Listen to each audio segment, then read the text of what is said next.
Hey folks, hope you guys are having a good week. Welcome to Bantha Fodder. Bantha Fodder 5, Thou Art Mortal. Yes, your time on this life, the time on this earth, with this life, with this mode of life, is indeed limited. And we are reminded of that from time to time. I've certainly been reminded of it this year. So I'll just share some anecdotes about it. So Ken Parker died. Now, I made an essay about classical guitar and kind of how stuffy classical guitar is. And I mentioned that Ken Parker had cancer and he had a GoFundMe because he was battling cancer. Unfortunately, the day after I wrote that, I guess he died. So he lost that battle.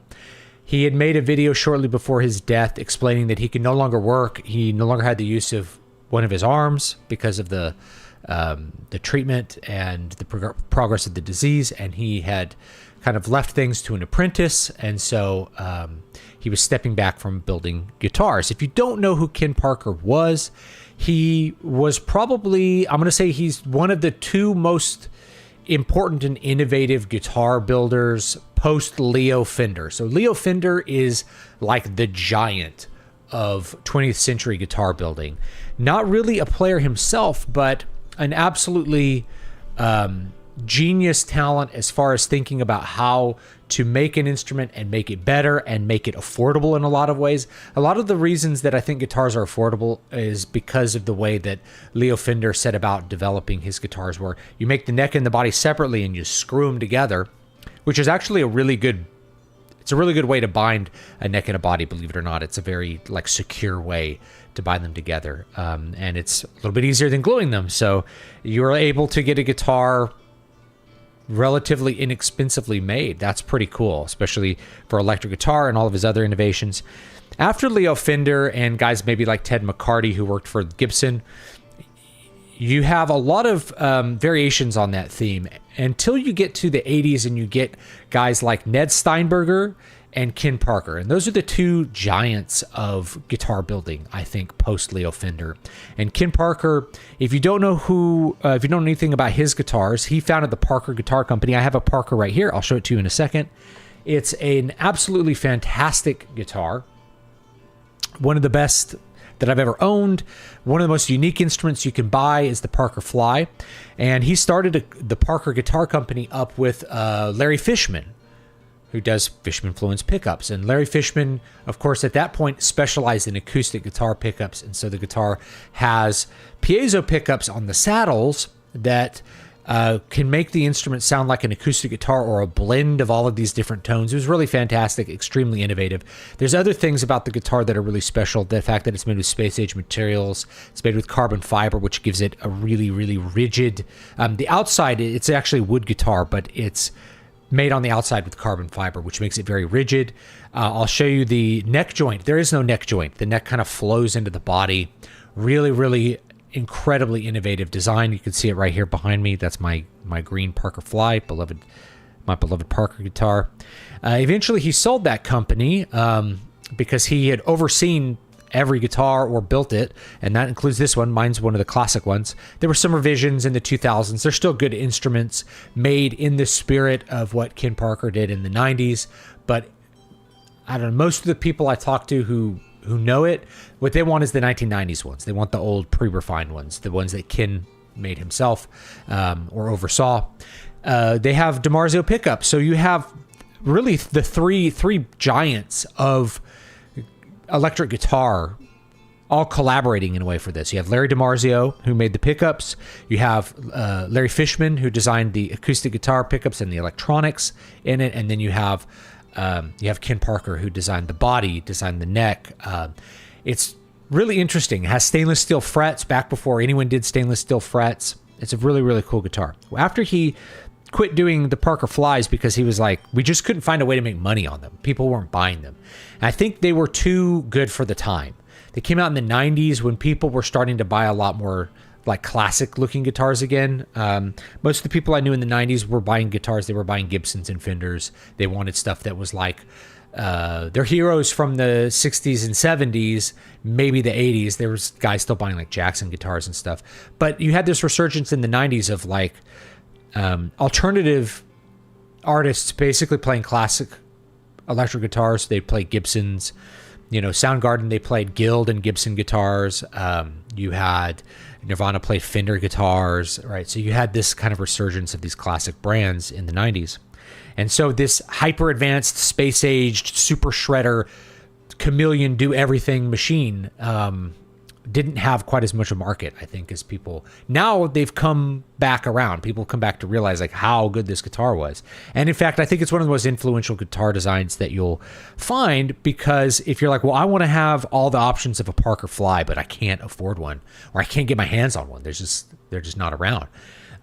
You can get a Music Man JP6 or Music Man Majesty. Has a lot of the same features. It even has a Larry Fishman power bridge in it. So Larry Fishman started making those bridges for other brands. So you can get a lot of the stuff from a Parker Fly, but it's not the same because you can't get that same neck joint. He started making archtop guitars. So he went back and looked at the archtop, which was a really classic design that came out of Gibson at the very turn of the 20th century, but developed into what we think of as the jazz guitar, a big hollow body guitar with an arch top. Technically, a Les Paul is also an arch top guitar.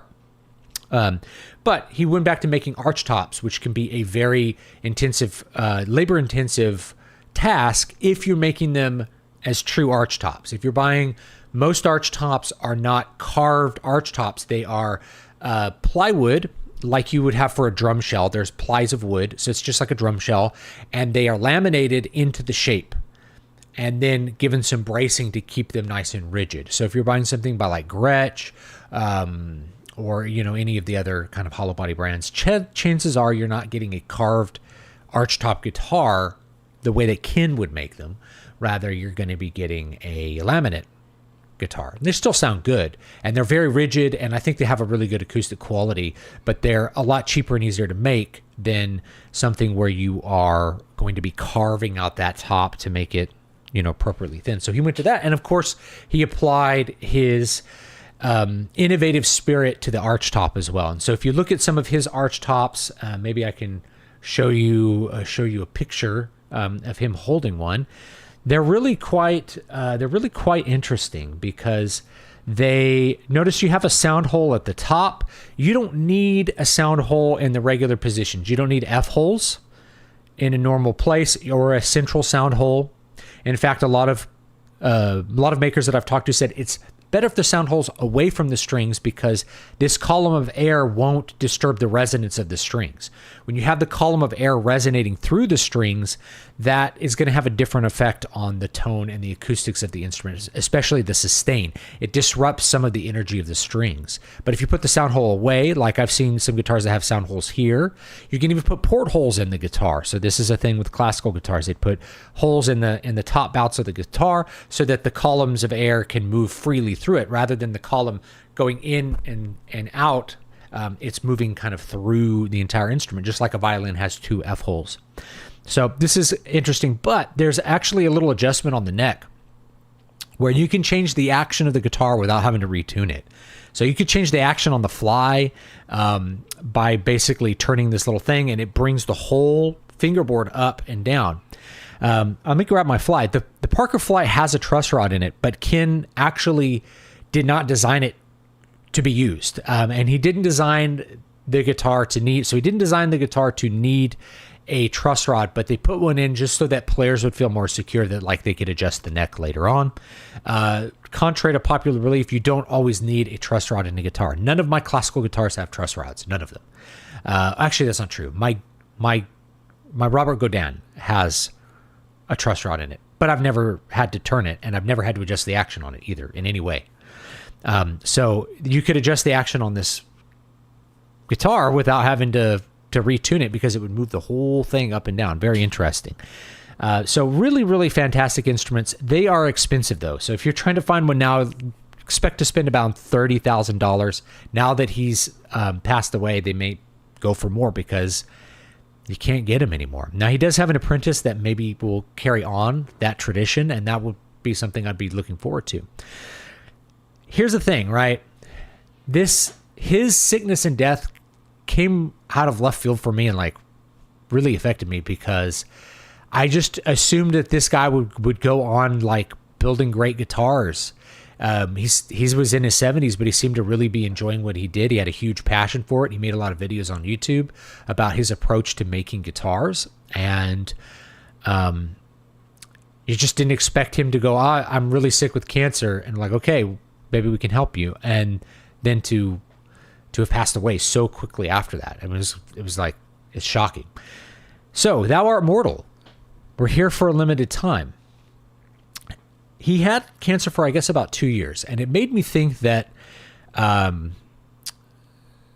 people, when they get bad news or when they get a serious illness like cancer that could potentially end their lives or shorten their lives or requires very brutal treatment in some cases, they have a couple of different reactions. I see kind of 3 reactions from the people I've met who've had serious illness like this in different ways. The other one I thought of was Scott Adams. So Scott is the creator of Dilbert. Here's Dogbert here, right? I'm a big fan of Scott Adams, going back into the 1990s.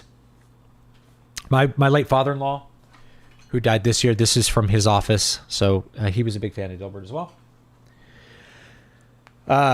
He's continuing to stream pretty much every day. He does a news talk stream and talks about his normal stuff like persuasion and politics and Trump and comedy and all the stuff he does. And he basically has terminal cancer, and he announced that earlier this year. He's like, I wanted to make the announcement when it might go under the radar a little bit because there's lots of people that would be ecstatic for him to be dying. They would say the worst things possible because he had an illness. And that's continued. That's continued for this year. People that really say really profoundly evil things to him because he got ill. They're happy that he got ill, or they think it's somehow poetic that he got ill because he got a vaccine at some point, which doesn't really make any sense, especially if you've like listened to him for any amount of time. But he's continued to work. So Ken Parker was in that category. So the first category is what do people do when they get this sort of mortal news?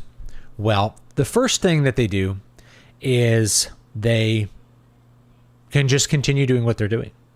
Scott Adams has always been a big proponent of the process. You do the process and you continue doing the process. And by doing that process, you get those big results. I talked about this a lot in my book, Keys to Prolific Creativity. This is something that is how I more or less live my life is I do things every day.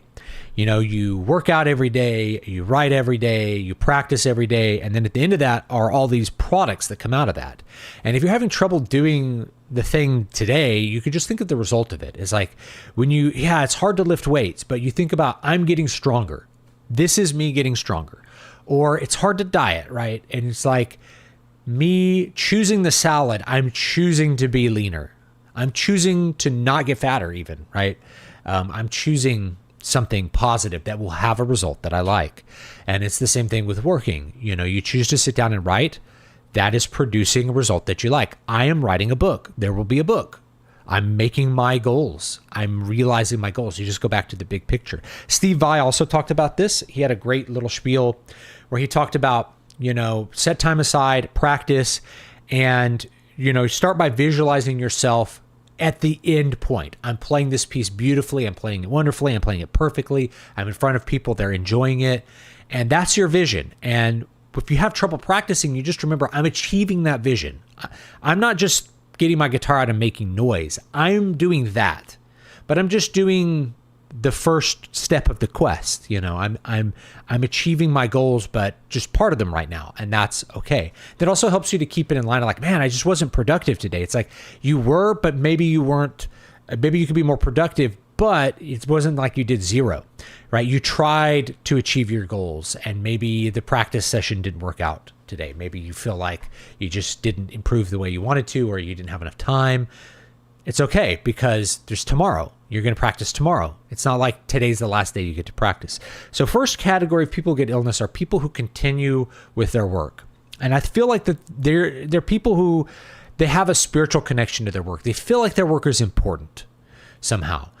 I feel that Ken Parker probably thought that his work was really special, and it was. That he was making something that created art. It was art itself. His guitars are art, so he's making art. He's making something that when somebody buys it, they get to enjoy his work on a really deep and profound level. It's a thing you hold in your hand, and it's a thing that you energize to make music, and that those tools are going to be used to make incredible music in the world.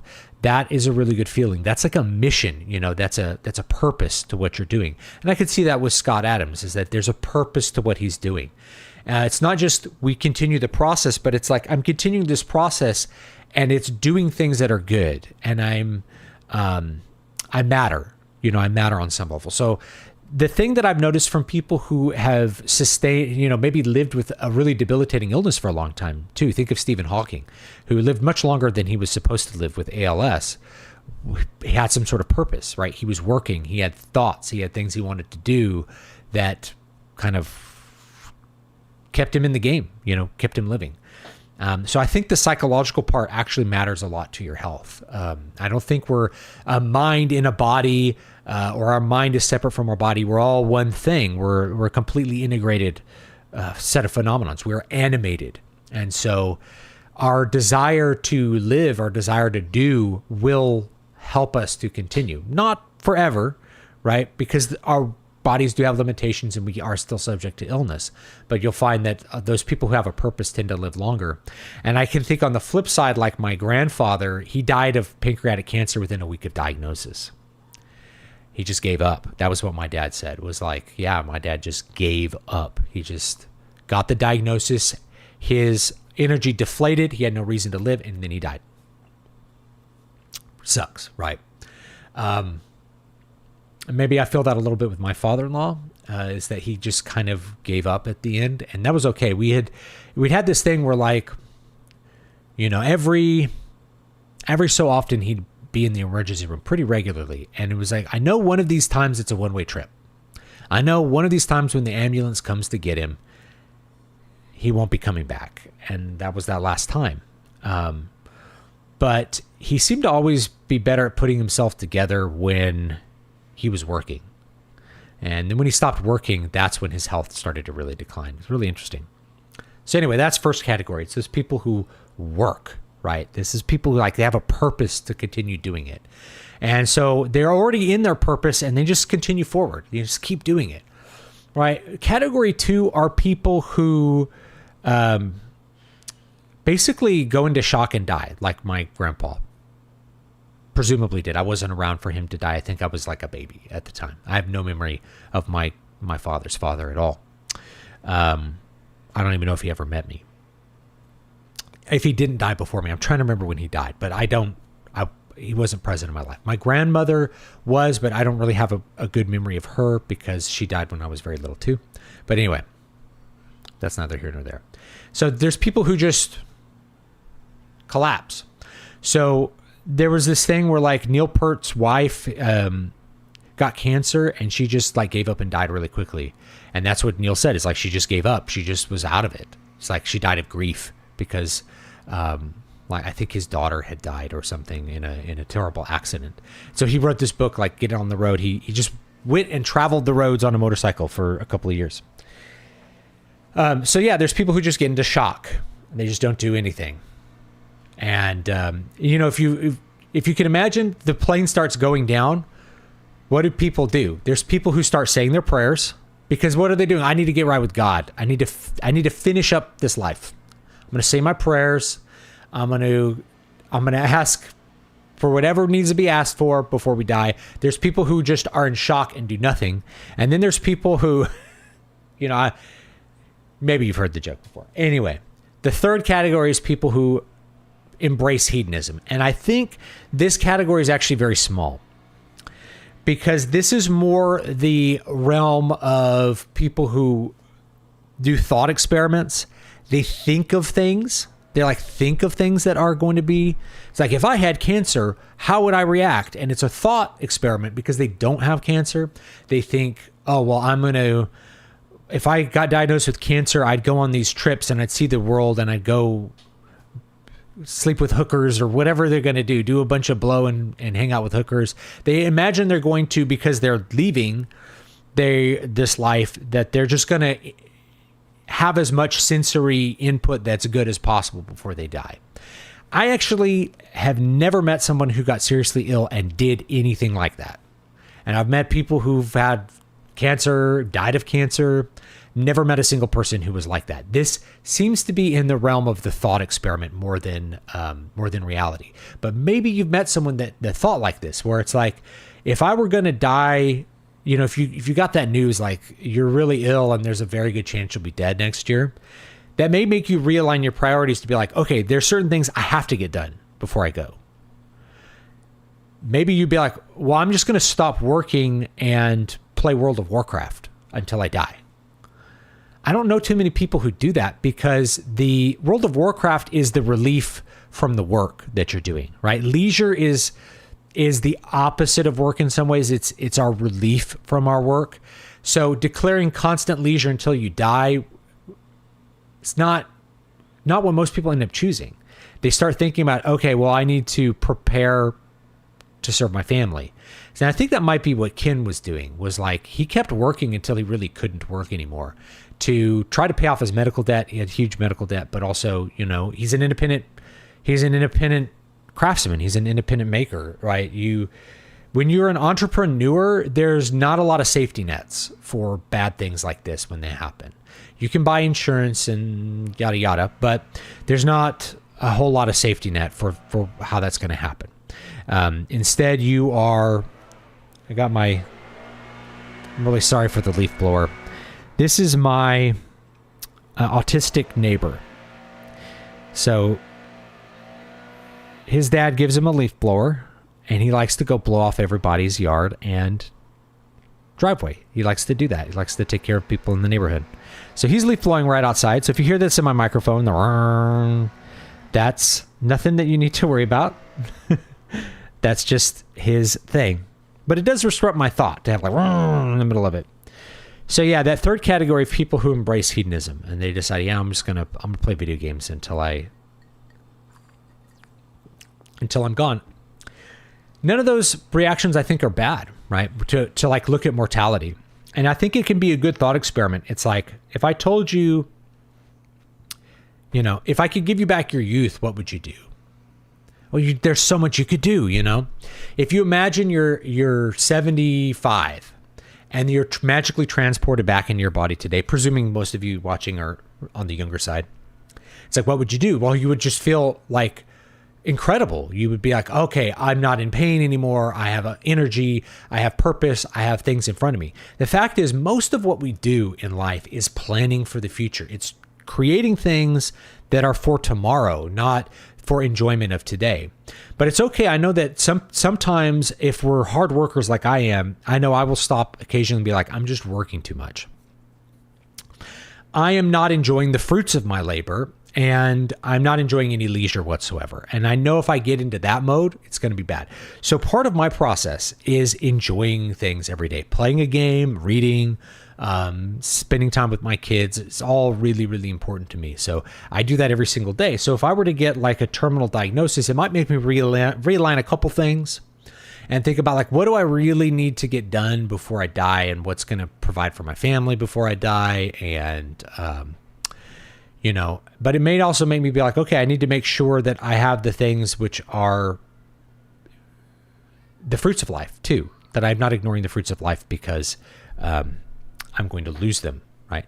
So anyway, yeah, that's the third sort of response, which is to embrace hedonism. I actually don't know anyone who's done that. Now, I've known people who played a lot of video games when they were undergoing cancer treatment because it's like they couldn't get out of bed. So like, what else are you going to do? You can't really do productive work, and you're in pain and you're on drugs that influence your ability to think. So yeah, just play some video games when you can. And then if you get better, then you can do the work, and that's okay too. But you know, so you have to think about that, you know. When I think about Ken Parker, that's what I think about is this guy really, it's clear to me he had a mission and he really cared about his work and he was really excited about that work. And I don't think it's any small coincidence that when he was unable to really continue that work, that's when his body finally gave out. It was like he couldn't, the energy of life wasn't going to be there anymore. So anyway, consider in your charity donating to that. We could take a look at that guitar too. It's kind of a slow week, and I'm not gonna go really long tonight because I have a couple of other things I want to do. It's not because I'm sick. That was one of the things with Scott Adams. People thought he was gonna die this week because he did a really, really short stream. Normally he streams for like an hour. He streamed for like 20 minutes, and he usually does like an extra stream for like his, I think locals or something, like his Patreon. I have a Patreon too, by the way. You can get some bonus books and stuff from the Patreon, and I will have a serial fiction thing coming out on Patreon for my patrons. That's coming down the pipe. I'm working on that when I can, but sometimes you have a lot going on. You guys know how it is. Let's hit that up. And he didn't do that. He's like, I have to turn this off. I haven't slept in 2 days because I'm in so much pain. So apparently he's okay, but it's something to think about. It's like, man, even when they're really ill, that loss would come as almost as a shock, It's kind of hard. Anyway, let me show you this guitar because I've been talking. I'll show you the guitar real quick.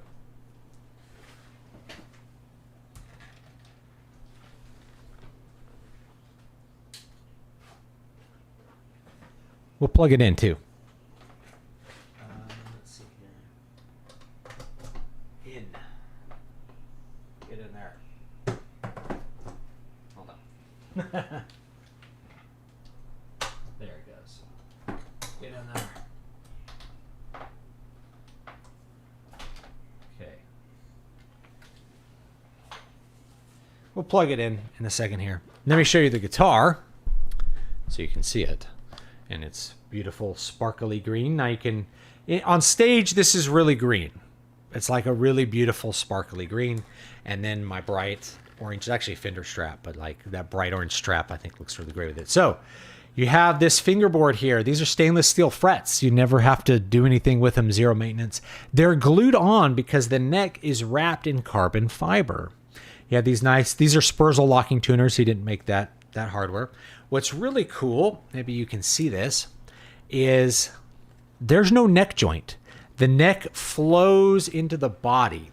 Let's see if you can really really see how this looks. It flows directly into the body, and it's really thin here. So the neck is the same all the way until you get to like the 24th fret, and then you run into this little edge of the cutout. And that's when you know you're at fret 22. It's like, boom, you hit that cutout, that's fret 22. You can go a little bit higher for fret 24, and there you go. This is all carved out on the back. It's all hollow here and here. And now I'm manufacturing a new backplate. So this is a temporary backplate right now because I need to make a new backplate for it. And that's an interesting process to try to fabricate that. But you have a little wheel here which you can use to adjust the tuning. There's a flat spring that activates this vibrato bridge, and you can tune it up or tune it down and fine tune the tension with that rather than doing a screwdriver in the springs like you have with the Leo Fender designed bridge. It's a really innovative system, but it lets this guitar just be like really thin. It is such a thin, light guitar. There's, the pickups are like the main thing that gives it weight, but it's also really balanced. So when you put it on, it just has this wonderful feel. It's just completely balanced. There's nothing to it. It's just such an easy instrument to play. These knobs aren't original, by the way. I'm going to turn on a brighter light. Maybe you can see a little better with the brighter light. Give me a second. All right, here we go. Little brighter light, little brighter today. Okay, so you can see just how like crazy carved it is.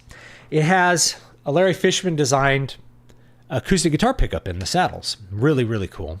And you can blend it all. I'll show you all the tones that you can do with it. Really fantastic guitar. It is made to shred. And it's one of these guitars that when you play it, I don't know if I have a pick here. it just makes things feel super easy. Like you can just, it just feels easier to play. It feels easier to play this guitar than almost any guitar I've ever played in my life. And that's pretty cool. I've been playing everything fingerstyle lately, so I don't even know where my picks are. But let me plug it in, and let's get some sounds going here. Let's see here. Plug this bad boy in. Demo some sounds.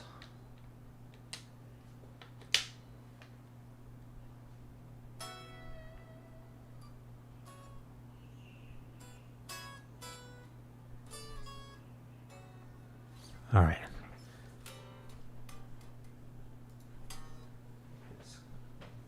Here. I'll turn off my synth pedal. Let's get this guy.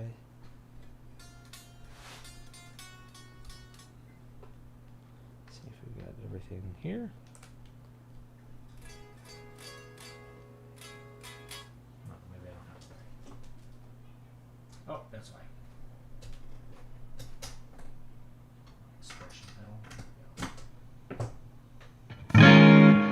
There we go. Beautiful, beautiful, beautiful, beautiful. Okay, let's talk about some of the cool tones that you can do on this beast. Absolutely amazing. Now, Ned Steinberger is another guy we'll talk about another time, but he's still alive. And he just came out with a new... Ned Steinberger invented the headless guitar. So, very, very innovative maker there, too. But the other one is Ken Parker because of everything that goes into this guitar. Absolutely phenomenal. If I had tons and tons and tons of money, I'd be trying to buy one of his arch tops, too, because they're incredible guitars. For now, I will settle with his electric guitar. Okay, so you have two switches. Just like on a, if you've played a Music Man JP6 or like a Music Man Majesty, it's kind of the same idea. Standard pickup selector here. Hold on, there we go. Neck, bridge, and then a single coil on each one to get that kind of stratty, throaty, maybe middle position Telecaster sound. Really, really cool. So standard there. You have a volume for the magnetic pickups right here. And then you have a tone for your magnetic pickups right here. Here is a switch that goes between magnetic pickups, the piezo, which is our acoustic guitar pickup, and then both, a blend. And you blend them by changing the volume here, and then this right here is a master volume that you can use to get. So you can get some really cool tones with the acoustic guitar, obviously. Let me get, there we go, sorry.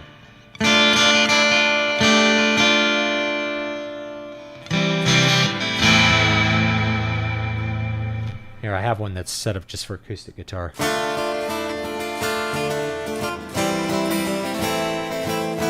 I think that's a Metallica song.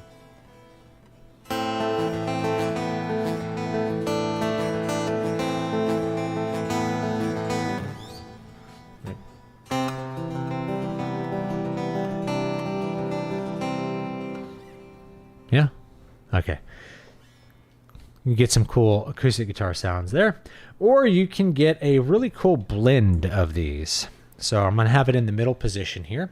And I'm going to dial this back, and I'm going to have the neck pickup, and you can get some really good,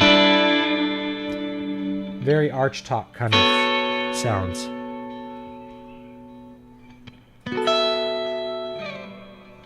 Oh, that's a beautiful tone. Listen to that.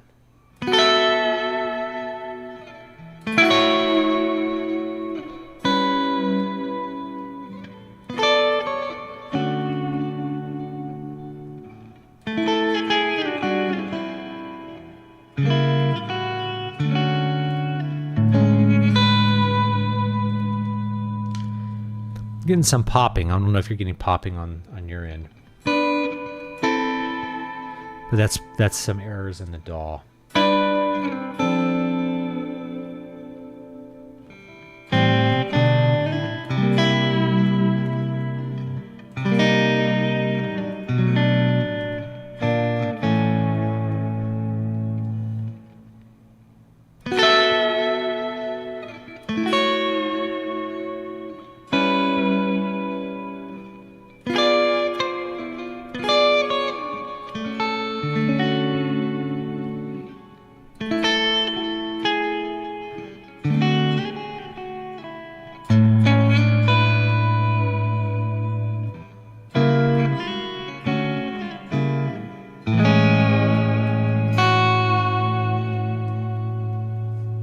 Absolutely incredible tones. I think that clicking's from the DAW. Some kind of little error here. Got some cool delay sounds there, though. Yeah. So you can get some really good, really cool tones. Or you can, same thing, you can blend this. There's like a little tone knob. I could dial the tone back on the acoustic guitar pickup and get...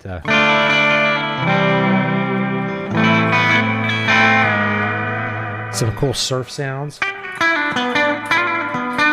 So you just need like a little extra high end. You can blend it in and get just a little... Get a little high end. I really like to combine this neck pickup. This neck pickup here with the... I think you can get some really, really fantastic sounds.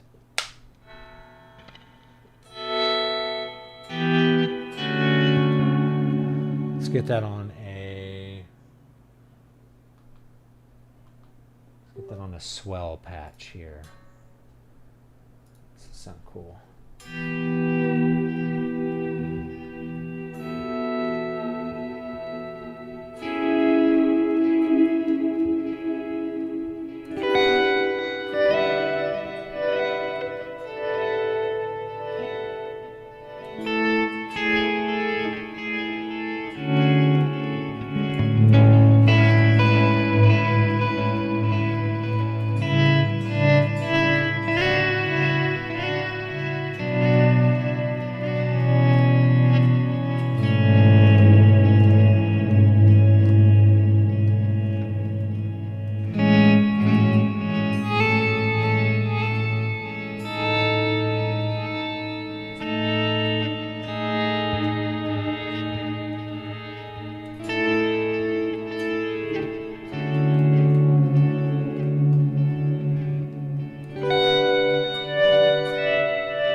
I'm going to restart the DAW to see if I can get rid of that sound. Just give me a second here.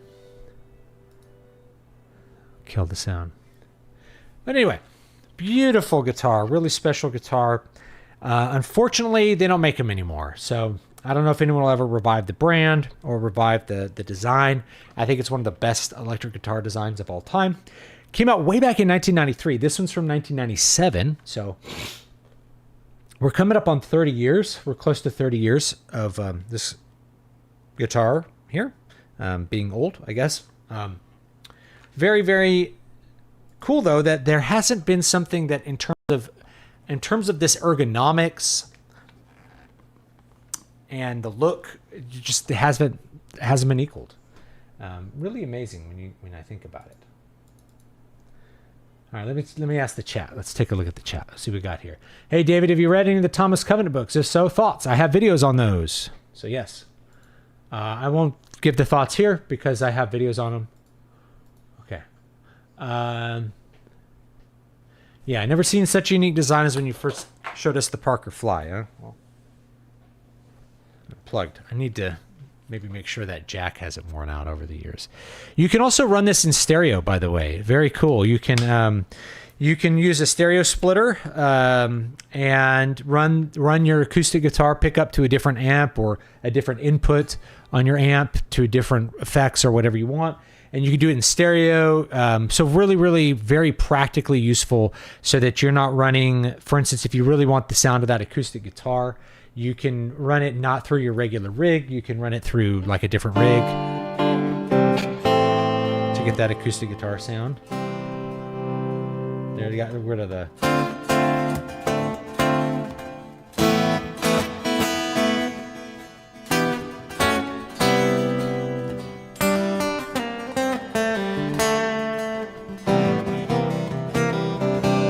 Maybe I'll play you a little bit of the stuff I've been working on. Let's take a look. Scott Adams literally live streamed from the ER a night or two ago. Oh my gosh, I missed that. I believe it though, because that's who he is. And people, oh, he's a workaholic. No, he has purpose. He believes his work has meaning and purpose, and therefore it's good to do it. And then he's probably, because he has those cats. He has cats because he's like, I'm not getting a lot of physical contact with people. Not that he has no friends, but because of the nature of cancer, I'm determined to get my book out next week. Awesome. When was the last stream you went over creating book titles in Photoshop? That's all I have to do at this point. It's been a while, but I do have a video on how to create great book text in Photoshop. I think that's what it is, how to create great book text in Photoshop. So a couple design principles for designing book text is there's two ways you can go. I generally tell people simpler is better. If you just had the title in a nice sans serif font, you really don't need more. If you look at the design of this is a really simple design, but it's very effective. Notice the first letters of the words are really big. Then you're fitting the other words kind of into the shape of those big letters. And the author name is just really standard, okay? If you were to have one that just had it in one size, you know, these are different size things, but they're the same font. I think this is Mason Serif. It's the font from World of Warcraft, actually. That's a World of Warcraft font.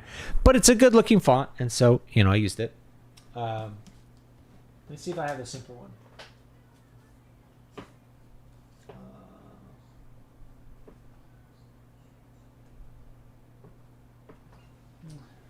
This one's pretty simple. Eyes on the walls. Notice all the letters are different sizes. That's to give you this feeling of unease. Things are not symmetrical. Things are weird, right? That's what that does.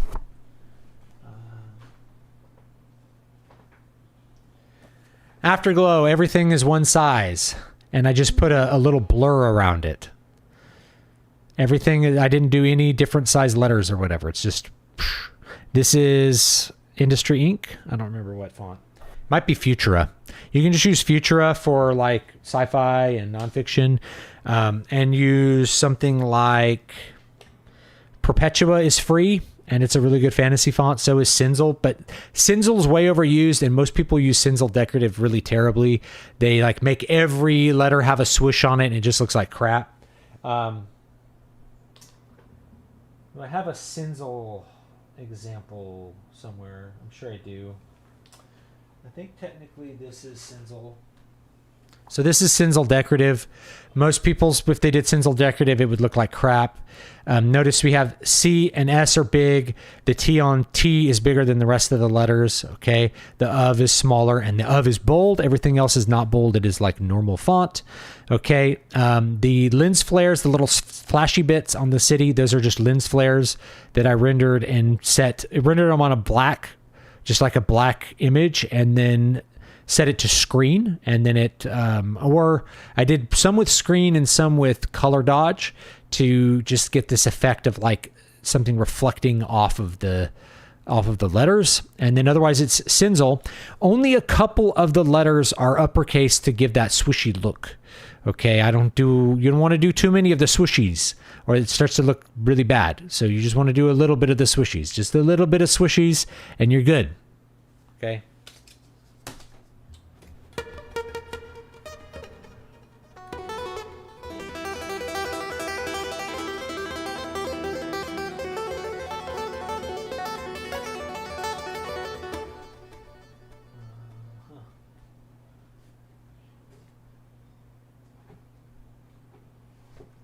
Here's a very old design, but it's an earlier one, and I did it for free in Inkscape. So I used free software for this one. I don't remember what font it is, but, you know, I just used path editing and turned it into an object and edited all the paths so that it would look like this. And I think it looks pretty cool, at least the font. So this was all done for free. This is like a really cheap cover. Even used free software. Anyway.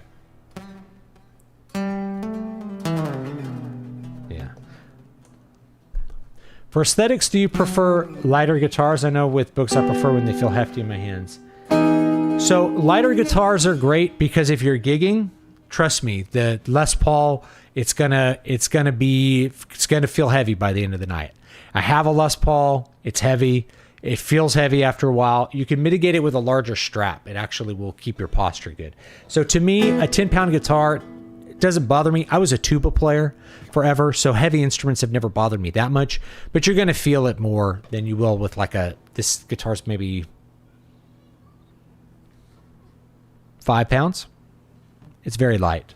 And there's one downside to light guitars, which is when I want to use the trem, when I want to use the vibrato, the whole guitar likes to move. So you have to kind of brace your arm on it.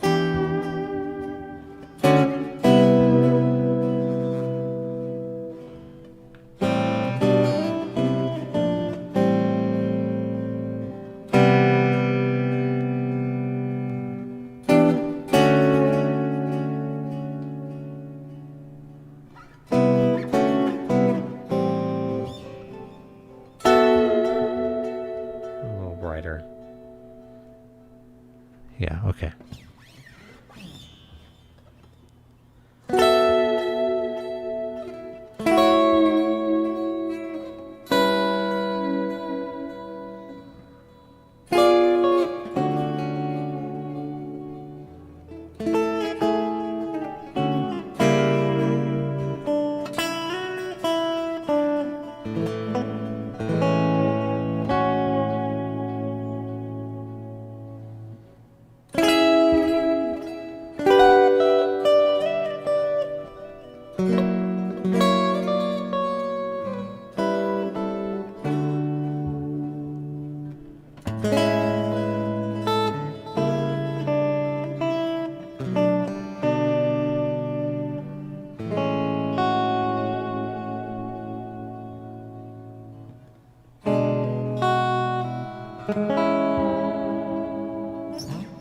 Really cool tones.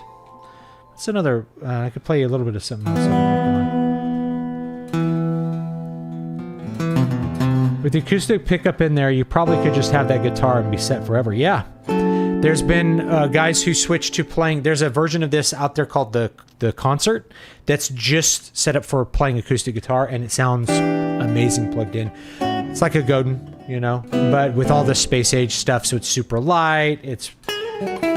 What's really cool about this too is like you could even just not tune it. Like a lot of times you detune when you go on a plane. Nah, you can take it out at 10,000 feet and it's still in tune. Like it's because of how stiff it is. It doesn't react to things. It's just a really wonderful instrument.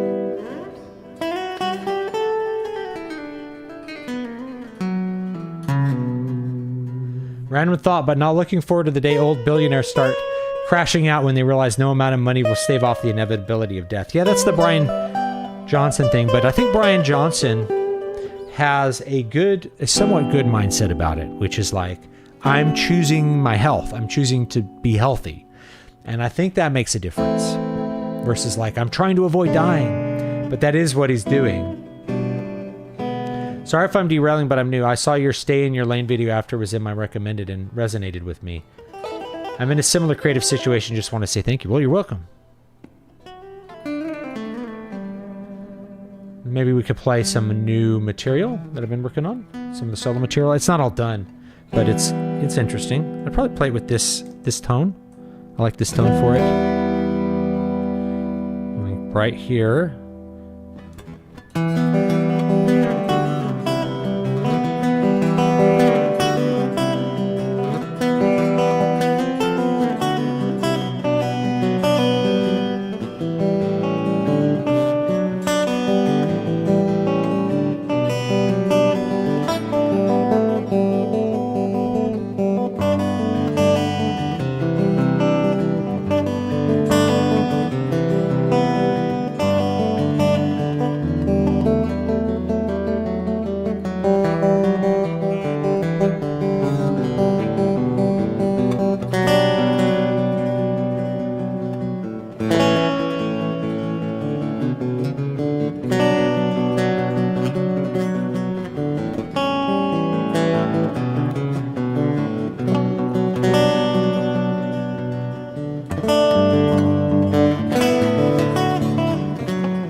Mistakes.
sorry.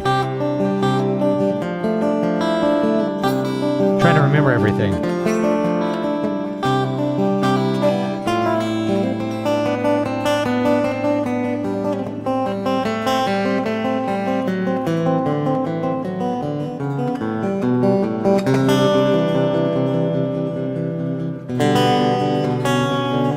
That's it. D major.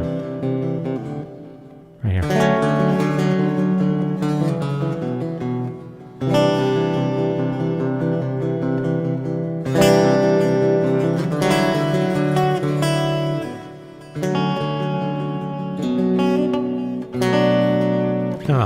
And then I have some development material there. So I'm not sure where we'll go with that material. Couple mistakes because I haven't, like, I'm still writing it, so I'm like, wait, what chord do I go to next? You know, can I, this, there it is. I want to do C major 7 again. We can do,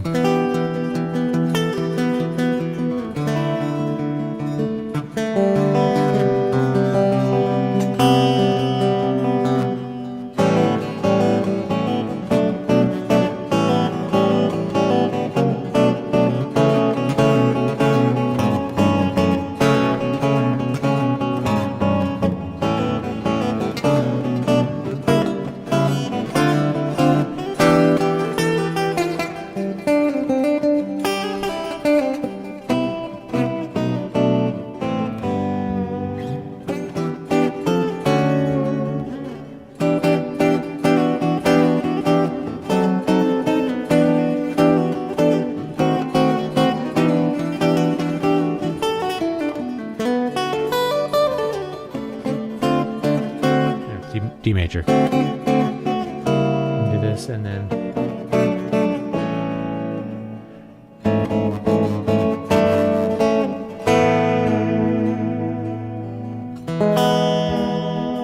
E7, and then what do? We can go to A minor.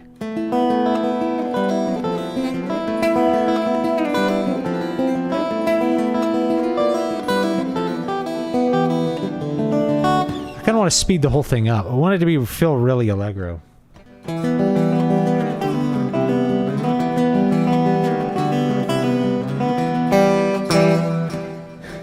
went to E7. We should really go to B7. A little better. Yeah. Hey David, I played acoustic for a while and just bought my first electric guitar. How do you suggest a young person learns about music history, guitar culture through the 1900s to today? Probably YouTube is a really good resource. There's a lot of information. A lot of people have opinions, including me. That's a good way. If you're trying to learn technique, a method book is really good. An electric guitar method book, you could just do the Mel Bay methods, are actually really good and will actually teach you the beginnings of what a lot of jazz players call chord melody, which is being able to improvise accompaniment, kit accompaniment below your melodies, which is a lot of, I'll do some chord melody in a minute from like a new piece. You can get a little demo with maybe that's like going to be movement 1. I got like a movement 3, and a movement 4. Movement 4 is like all.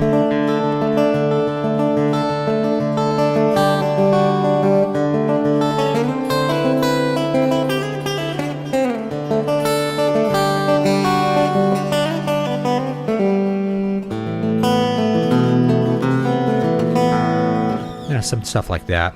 I really like the tone for this. I wrote most of it on an archtop, so I may make it like an archtop song, but it sounds really good on this with this kind of combination. And what's cool is you can always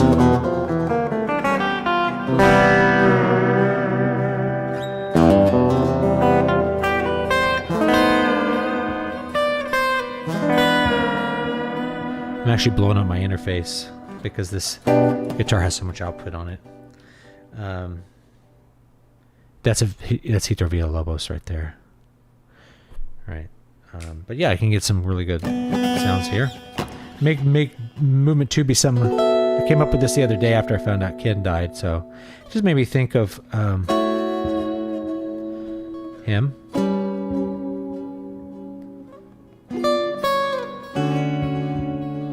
It's kind of falling, things kind of falling down. And then you can go here.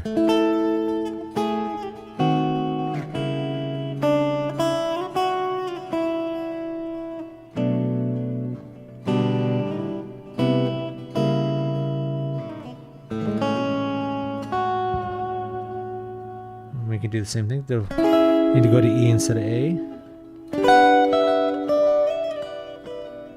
And then like that. Or we can do a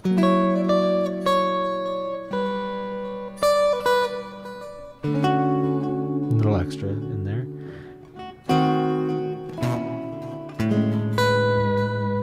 It's kind of A9 feeling.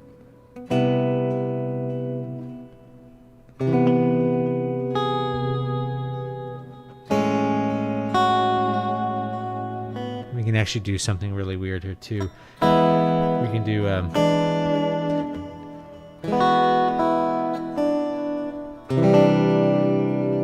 go to C major, and then we can go actually to a D,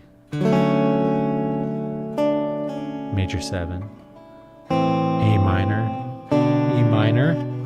Oh, no, I want F sharp. No, what do I want? B.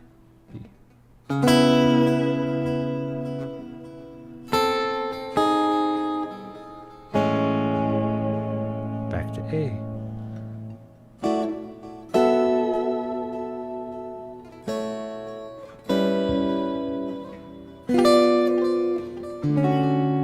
Now, one of the things about a piezo pickup, it picks up all the noise, so you can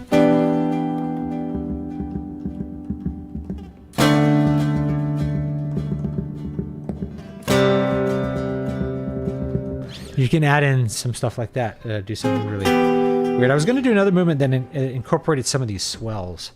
Grab a little swells patch here, something like this, so that we could really do some cool swells, maybe an A.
Too loud. There we go.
That's a cool one. We'll make something like that movement too. That's all improvised. So there we go. All right. That's as much as I told my wife I would only do 45 minutes to an hour. I've gone longer than that. So that's it for today. We'll talk about death a little bit. Play some music. Music dies as you play it. It lives. It's born. It lives. And then it dies away. Oh, I didn't even play movement 3.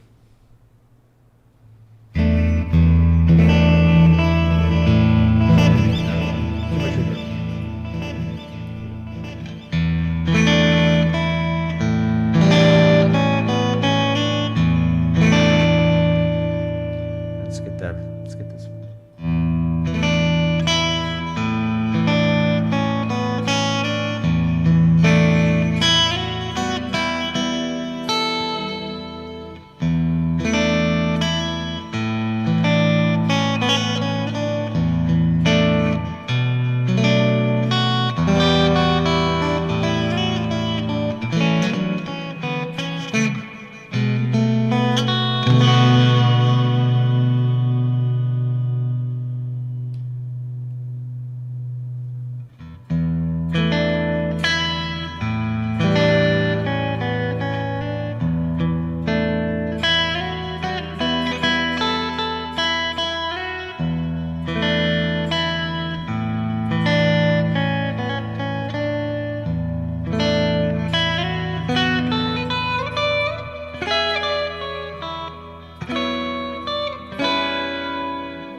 I don't know. I'll come up with some developments there.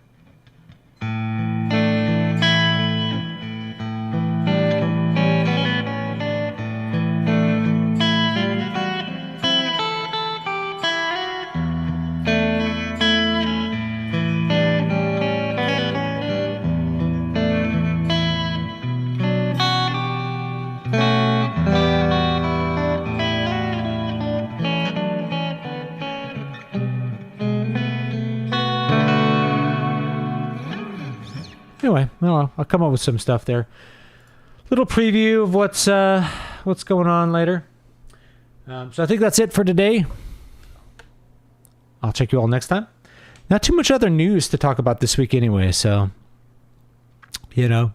same stuff that we always see. There's some publishing drama. I'll maybe make a separate video about that. Basically, a publisher decided to take all of an author's royalties because he said something very, very slightly off color years before online. Standard cancel mob, but they went back on it after everybody called them out on him, and they got a massive shitstorm of hate. So that's good. Things kind of rectifying back to where they needed to be, which is not a publisher taking all of an author's royalties and donating them to charity for their own tax write-off because there's a cancel mob online. So anyway, that's it. I'll check you all next time. Have a great, great day. And don't forget to like, comment, and subscribe, all that good stuff. I will link the Ken Parker's GoFundMe for his family. So, if you are feeling charitable, then that is then that's going to be something that I think would be really great to help him out with, because he was independent. It wasn't like he had a corporate job. Burial expenses by themselves can be very expensive, and you are usually waiting a long time before you get any compensation from a life insurance claim. You have to pay the burial expenses pretty much up front. I've known that from having to deal with it a couple times. So if you are feeling charitable, then that's a great thing to do. Patreon, you're going to have access to a new story. I need to publish part 2 of the story. Let me find it. Patreon. Here's the Patreon.